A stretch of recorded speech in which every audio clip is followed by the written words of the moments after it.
नमस्कार, मैं अंजलि मिश्रा। स्वागत है आपका हमारे चैनल में। आपको बता दें कि दिल्ली के मुख्यमंत्री अरविंद केजरीवाल, जिन्होंने एक वक्त पे कश्मीरी हिंदुओं के पलायन पर बनी फिल्म द कश्मीर फाइल्स का मजाक उड़ाया था, उनके जो कश्मीरी हिंदू थे उनके दर्द का मजाक उड़ाया था, उसके दुख का मजाक उड़ाया था। द कश्मीर फाइल्स फिल्म को टैक्स फ्री करने से मना कर दिया था, उसे यूट्यूब पे अपलोड करने की बात कही थी। अचानक से जो अरविंद केजरीवाल जी है दिल्ली के मुख्यमंत्री, उनके अंदर कश्मीरी हिंदुओं के लिए एक अलग ही भावना देखने के लिए मिल रही है। अचानक से उनका मन परिवर्तन हो गया है और अचानक से उन्हें अब ये लगने लगा है कि कश्मीरी हिंदुओं के दर्द को वो समझ पा रहे हैं। आखिर ये परिवर्तन क्या हुआ है और क्या बयानबाजी अरविंद केजरीवाल कर रहे हैं, इसके बारे में जरा विस्तार से हम समझ लेते हैं। पूरा देश काफी ज्यादा चिंतित है कश्मीर की स्थिति को लेके और हम चाहते हैं कि केंद्र सरकार इसमें जो भी कदम उठाने की जरूरत है कदम उठाए। कश्मीर के लोग अब पलायन करने लगे हैं, बहुत बड़ी संख्या में पलायन कर रहे हैं, ये अच्छी बात नहीं है। बहुत दिनों के बाद वो वापस गए थे, एक उम्मीद के साथ वापस गए थे, तो उनको वो अपने घरों में सुरक्षित महसूस कर सकें, उनकी सुरक्षा सुनिश्चित की जाए और जो भी कदम उठाने की जरूरत है केंद्र सरकार। ये तिरंगा समितियां जो हैं अपने अपने क्षेत्र के अंदर ढेर सारे वॉलंटियर्स भी तैयार करेगी, जिन वॉलंटियर्स का काम होगा ये सुनिश्चित करना कि उनके इलाके में कोई भी भूखा ना रहे, कोई भी भूखा ना सोए, कोई भी बच्चा जो है वो स्कूल से बाहर ना रहे, हर व्यक्ति को अच्छे से अच्छा इलाज मिले, दवाएं मिले, कोई भी बेघर ना हो।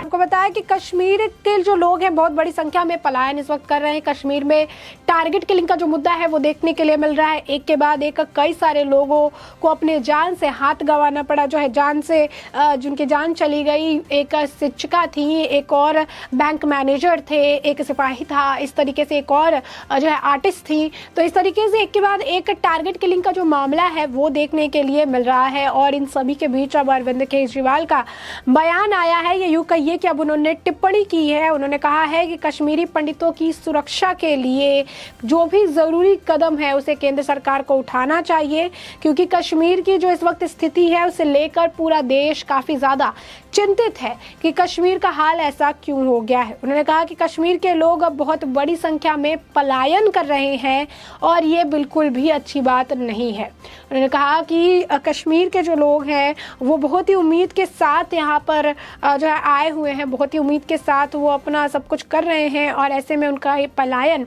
कहीं ना कहीं कई सारे सवालों को जन्म दे रहा है। जम्मू कश्मीर में लगातार हो रही लक्षित हत्याओं पर जहाँ घाटी में कश्मीरी पंडित प्रदर्शन कर रहे हैं तो और पलायन की बात कर रहे हैं, तो वही विपक्ष भी इसे लेकर सरकार पर निशाना साध रही है। दिल्ली के मुख्यमंत्री अरविंद केजरीवाल ने एक बार फिर केंद्र सरकार पे हालात पर काबू पाने की गुहार लगाई। दिल्ली के मुख्यमंत्री अरविंद केजरीवाल ने कहा कि देश कश्मीर के हालात पर चिंतित है, काफी परेशान है और हम चाहते हैं कि केंद्र जो भी जरूरी कदम हो उठाए। कश्मीरी पंडित बहुत आशाओं के साथ लंबे समय बाद घाटी लौटे थे, उनकी सुरक्षा सुनिश्चित की जानी चाहिए। वहीं से पहले भी केजरीवाल कश्मीरी पंडितों पर हो रहे हमले को लेकर हालात सुधारने की अपील केंद्र से कर चुके हैं। केजरीवाल ने कहा था कि घाटी में कश्मीरी पंडितों को चुन चुन कर मारा जा रहा है, हालात 90 के दशक वाले बन गए हैं। आतंक की वजह से कश्मीरी पंडित घाटी छोड़ने को मजबूर हो रहे हैं।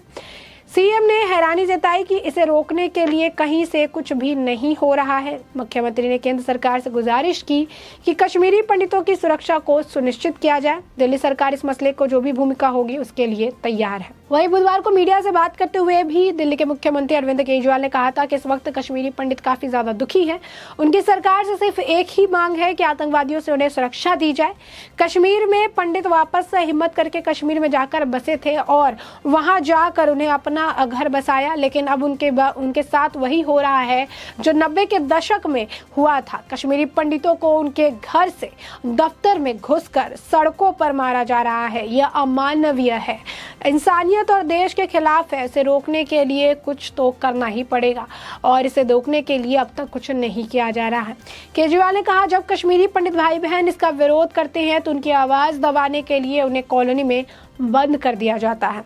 बात चाहे सरकारी कर्मचारी राहुल भट्ट की हो, श्रीनगर में रहने वाली केमिस्ट ML बिंदु की हो, या फिर स्कूल टीचर रजनी बाला की हो, इस तरह 16 कश्मीरी पंडितों को इस साल मारा गया है।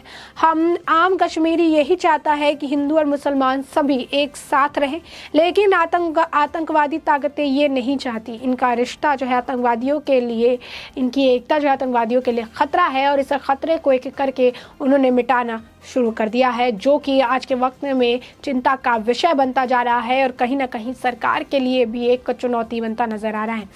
अगर आपको याद हो तो ये वही जो है अरविंद केजरीवाल है, ये वही अरविंद केजरीवाल है जिन्होंने द कश्मीर फाइल्स फिल्म को यूट्यूब पर अपलोड करने की बात कही थी। उन्होंने कहा था कि फिल्म को यूट्यूब पे अपलोड कर दीजिए, लोग फ्री में देख लेंगे। उन्होंने पूरी भरी सभा में द कश्मीर फाइल्स फिल्म, जो कि इन कश्मीरी पंडितों के ऊपर ही बेस्ड थी, कश्मीरी हिंदुओं के ऊपर ही बेस्ड थी, किस तरीके से उनका पलायन हुआ था, किस तरीके से इन्हें मारा गया था, किस तरीके से एक सच्चाई जिसे दबाया गया था, उस सच्चाई को उठाकर बड़े पर्दे पर दिखाया गया था, और उस फिल्म के लेकर मजाक बनाया गया, उस फिल्म को लेकर अट्ठास उड़ाया गया। उस फिल्म का आप कह सकते हैं कि कहीं ना कहीं जो है एक तरह से उसका पूरा मजाक जो है क्या बनाया गया था, अट्ठास कर रहे थे, हंस रहे थे, जिसके बाद उन्हें सोशल मीडिया पर काफ़ी लताड़ा गया था, काफ़ी ट्रोल किया गया था। तो अब अरविंद केजरीवाल की मानसिकता और उनकी बातें जो है उनसे ही आप समझ सकते हैं। हमेशा कंट्राडिक्टरी बातें हमेशा बोलते रहते हैं। जिस तरीके का मौका, जिस तरीके का समय, मौका परस्त इंसान भी कहा जा सकता है। मतलब जिस तरीके का देश उस तरीके का भेष वाला जो एग्जाम्पल है वो अरविंद केजरीवाल पे बखूबी बैठता है, क्योंकि अरविंद केजरीवाल ने ये आर्ट अपना लिया है कि जब जैसी जैसी ज़रूरत पड़ेगी उस हिसाब से हम अपने जो बातें हैं, जो अपने वादे हैं, जो अपनी टिप्पणी है उसमें बदलाव लाएंगे, उसको बदलते रहेंगे, चाहे जनता को सेटिस्फैक्शन मतलब मिलना चाहिए बातों से, भले हम काम करें ना करें। तो जो कल को जो है कुछ दिन पहले की बात है, जो कश्मीर फाइल्स में कश्मीरी हिंदुओं का मजाक बना रहे थे, उनके पलायन का मजाक उड़ा रहे थे, उनके दर्द का, उनके कत्लेआम का मजाक बना रहे थे, आज उनके हितैषी हो चुके हैं। ये अरविंद केजरीवाल का वही चेहरा है कि जब दिल्ली में आंदोलन होता है तो किसानों को सपोर्ट करते हैं, और जब पंजाब में आंदोलन होता है तो किसानों पर लाठी बरसाते हैं। ये यही अरविंद केजरीवाल का चेहरा है जो दिल्ली से इलेक्ट्रिसिटी छीनते हैं और पंजाब में जनता को इलेक्ट्रिसिटी देने की बात कहते हैं। ये वही अरविंद केजरीवाल है जो कि चुनाव से पहले जो है माफियाओं को खत्म करने की बात कहते हैं, और चुनाव के बाद 10 से 20 दिन का आंकड़ा बताते नजर आते हैं। ये वही अरविंद केजरीवाल है जो कभी किसी मुद्दे को लेकर केंद्र सरकार को सिर्फ घेरने की कोशिश करते हैं, और जब केंद्र सरकार या उनसे जुड़े हुए पार्टी के जो नेता है, भाजपा के जो लोग हैं, जब सवाल करते हैं तो उन्हें राजनीति करने से मना करते हैं। ये वही अरविंद केजरीवाल है जिन्होंने हमेशा जो है पंजाब के मुख्यमंत्री बनने के सपने देखे, दिल्ली की बागडोर, और दिल्ली की पुलिस हमेशा ये कहा कि वो तो केंद्र सरकार के हाथ में है, इसको लेकर आप अमित शाह से पूछिए, हमारे अंडर कुछ नहीं है।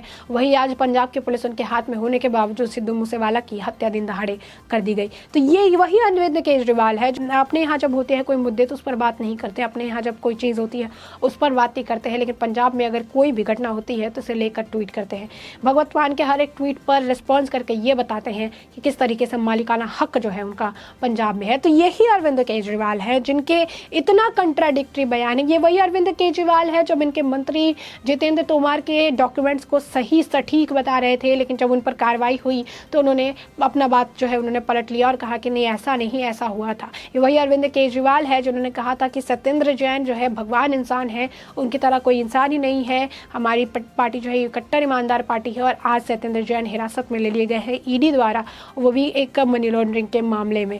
ये वही अरविंद केजरीवाल है जो मनीष सिसोदिया को बचाने की पूरी कोशिश कर रहे हैं, लेकिन मनीष सिसोदिया के ऊपर भी 2000 करोड़ के घोटाले का मामला निकल कर सामने आया। तो ये देखिए आप किस तरीके से अरविंद केजरीवाल की बातें वक्त के साथ बदलती रहती हैं, माहौल के साथ बदलती रहती है, और एकमात्र लक्ष्य जो अरविंद केजरीवाल का है वो केंद्र सरकार पर निशाना साधने का है। उन्हें बस मौका मिलता है और अरविंद केजरीवाल शुरू हो जाते हैं। मुद्दा कोई भी क्यों ना हो, भले इस पर उन्होंने कल को असहमति जताई हो, लेकिन अब केंद्र सरकार को घेरने का मुद्दा है तो अचानक से उस पर सहमति भी जताने लगते हैं। तो ये अरविंद केजरीवाल है जिनके अगर आप पास्ट में स्टेटमेंट देखेंगे और प्रेजेंट के स्टेटमेंट देखेंगे तो ज़मीन और आसमान के फासले जैसा आपको स्टेटमेंट नज़र आएगा। ये वही अरविंद केजरीवाल है जिनके आंकड़े 10 से 12 और 12 से 25 हो जाते हैं, और जब रिजल्ट निकल कर सामने आती है तो उसमें भी ये जो है दूसरे के ऊपर इल्ज़ाम लगाने लगते हैं। तो अरविंद केजरीवाल की तरह के लिए ऐसे स्टेटमेंट देना कोई बड़ी बात नहीं है। जिन कश्मीरी हिंदुओं का मजाक उड़ाया, जिनके पलायन का मजाक उड़ाया, आज उनके हितैषी बन बैठे हैं और केंद्र सरकार पर निशाना साध के उनसे ये कह रहे हैं कि जितनी भी ज़रूरी कदम हो उठाया जाए, और दिल्ली सरकार की जो ज़रूरत पड़ेगी दिल्ली सरकार इसमें मदद करेगी। दिल्ली सरकार ने कश्मीरी हिंदुओं के पलायन पर बनी फिल्म को टैक्स फ्री तक नहीं किया, और वही दिल्ली सरकार आज ये कह रही है कि हम तो करेंगे, जो ज़रूरत पड़ेगी हम करेंगे। तो इससे ही आप समझ सकते हैं अरविंद केजरीवाल की बातें कितनी ज़्यादा सच, कितनी ज़्यादा मजबूत होती है। तो ऐसे में हमने जो है आपको ये पूरा जो मामला है बड़े विस्तार से बताया है कि किस तरीके से अरविंद केजरीवाल के पुराने बयान क्या थे, अभी कश्मीरी हिंदुओं के लिए इनका जो दर्द झलक रहा है इसमें कितनी सच्चाई है, किस तरीके से अभी कश्मीरी हिंदुओं के लिए वो बयानबाजी कर रहे हैं, क्या कुछ कह रहे हैं, इसके बारे में भी बड़े विस्तार से बता दिया है। तो अब आपने ये पूरा मामला जान और समझ लिया है, और अब इस पूरे मामले पर आपकी भी जो राय हो हमें कमेंट सेक्शन में कमेंट करके ज़रूर साझा करें। धन्यवाद।